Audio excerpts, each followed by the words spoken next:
이명박 전 대통령, 박근혜 전 대통령 두 분 전직 대통령의 사면론. 일단은 현 스코어는 민주당 내의 반발이 상당히 거세서 이낙연 대표가 주춤주춤 하고 있는 모양새인데 멈추지 않을 것이다. 멈추면 오히려 더 모양이 우스워진다.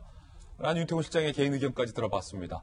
또 하나의 대권 주자, 요즘 삼강구도잖아요. 윤 총장, 이 대표, 이 지사. 이 지사는 이에 대해서 어떤 입장을 보였을까요? 이재명 지사. 나까지 입장을 밝히는 건 사면권을 지닌 대통령께 부담을 드리는 것이라 생각한다. 상식적인 발언이지만 뭔가 정치적으로 난감한 이낙연 대표의 상황을 보면서 삭삭 잘 피해갔다. 라는 평가도 나오고 있는데 이재명 지사는 2017년에 이렇게 얘기한 바 있습니다. 이 자리에서 분명히 약속드립니다. 이재명 정부에서는 박근혜와 이재용의 사면 같은 그런 행위는 결코 없을 것입니다. 촛불혁명 완성을 위해 경선 후보님들께 제안드립니다. 적폐 청산을 위해서 박근혜, 이재용 등 국정농단 세력에 대한 사면 불가 방침을 공동으로 천명합시다. 자, 이 지사는 그때의 생각이 바뀌었는지에 대해서 아직까지 입장을 밝히지 않고 있는 상황입니다. 결과적으로 본다면 여권 진영에서 특히 대선 군 주자로 꼽히는 사람 중에서 두 전직 대통령에 대한 사면의 필요성을 이야기한 건 이낙연 대표가 현재로선 유일한 셈이 됐습니다. 그런가 하면 민주당에선 이 이낙연 대표의 사면 카드에 대해서 앞서 봤던 것처럼 유보적인 답변을 내놨습니다. 오늘 최고위원회 간담회에서는 이낙연 대표의 발언은 국민 통합을 위한 충정에서 비롯된 것으로 이해했습니다. 이 문제는 국민의 공감대와 당사자들의 반성이 중요하다는데 의견을 같이 하고 앞으로 국민과 당원의 뜻을 존중하기로 하였습니다.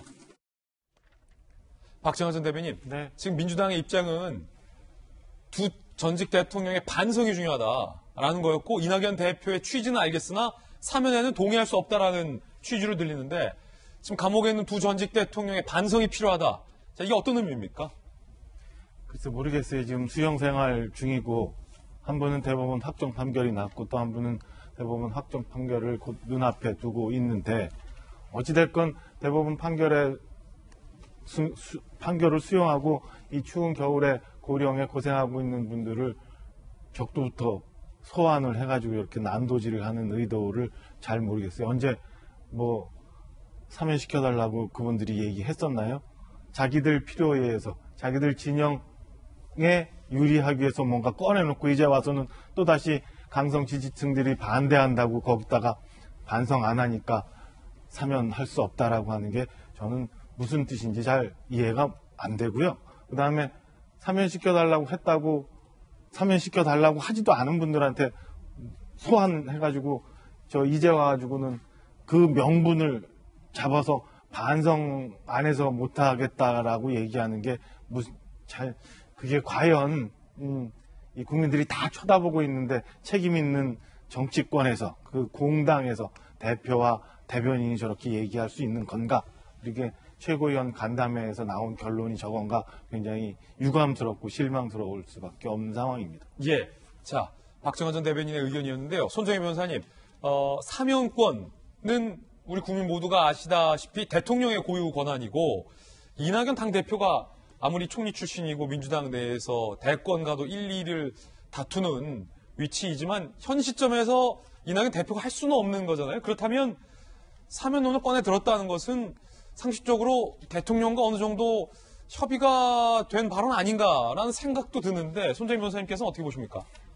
협의 없었다라고 이제 공식적으로 대답을 했는데 이런 면이 있습니다. 문 대통령의 공약을 보면 사면권에 대해서 내가 대통령으로서의 권한이지만 제약해서 제한해서 행사하겠다라는 게 대통령의 공약이었기 때문에 이것을 번복하고 더군다나 명시적으로 정치인에 대한 사면 안 하겠다, 줄이겠다. 사면위원회를 통해서 적법 절차에 의해서 그 의견을 수용해서 하겠다라는 것이 문 대통령이 공식적인 입장이라면 이것을 번복할 만한 명분은 없는 상황이고, 특히 이제 중도층들의 입장을 보면 우리가 촛불 민심부터 지금 윤 총장 사태부터 어떤 의견들이 감지가 되냐면, 그래도 사법부의 정적인 법원의 결정은 따라야 된다라는 의견들이 대다수거든요. 그렇다고 한다면 사법부에서 이렇게 징역 19년, 18년, 20년의 어떤 중대한 범죄에 대해서 형을 내렸고, 대법원은 판결이 확정된다고 하더라도 소위 말하는 잉크도 마르기 전에 이렇게 정치인이라서 풀어준다라고 한다면 법적인 형평성과 법치주의에 대한 사법 정의를 누가 세우는 것이냐,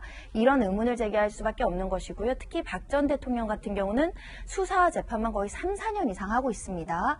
그런 면에 있어서 한 사람의 어떤 죄나 이런 것들을 수사하고 처벌하고 그것이 오판이었는지를 점검하기 위해서 대법원까지 가고 파기환송심을 가고 재상고까지 가는 세월이 4년 정도 걸리는 것인데, 네.